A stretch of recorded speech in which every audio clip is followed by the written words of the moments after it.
You're very welcome to the copywriting section of this course. In the last section, we looked at email marketing and you set up your email forms on your website. By the end of this section, you will know how to write copywriting that sells using the AIDA formula. And it's really appropriate that we look at this topic at the halfway point in the course because you're going to be using copywriting throughout many of the sections that are coming up.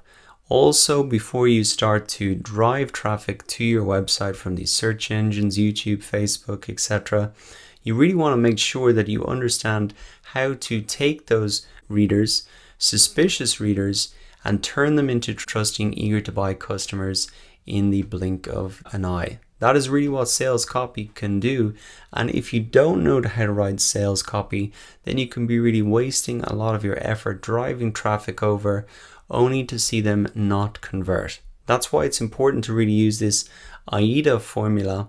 And in this first lecture, what I want to do is just give you a brief overview of what is coming up.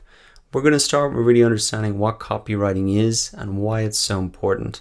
I'm really going to show you in quite a lot of detail then how you're going to be using copywriting in each of these sections in the course. Next, after that, we'll be reminding you about really writing for your buyer persona, and you'll be dusting off your buyer personas from your marketing plan to really see how it fits in and connects with copywriting. Also, we'll refer back to our goals and also how that links into copywriting, because you want to be using copywriting to persuade people to complete those actions that you've set up in Google Analytics and really that link back to your business goals. Next, after we lay that foundation, we really get into AIDA. This is the most powerful way to structure your sales copy to really get results. And it breaks down into 4 parts: attention, interest, desire, and action. And it all starts with attention and getting those headlines.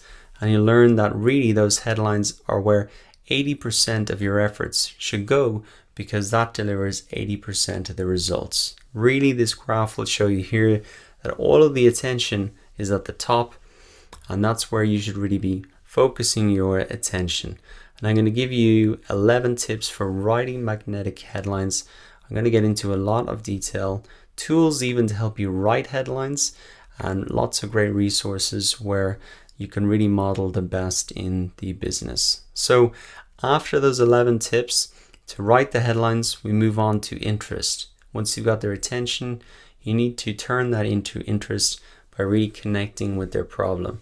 After you've identified the problem for them, you've got to create that desire for your solution and make them really feel the transformation. Then finally, we're looking at action and ways to really lead that reader towards action by using call to actions. And there's really 5 great tips to get that done as well. So that is what is coming up in this section of the course. Copywriting is really important. It touches every part of marketing, and this is going to be a skill and a formula that you can really carry with you no matter what you're doing. Now that you know what's coming up, let us get stuck into the first lecture, where you'll learn what copywriting actually is and why it's so important for your business. I'll see you in the next lecture.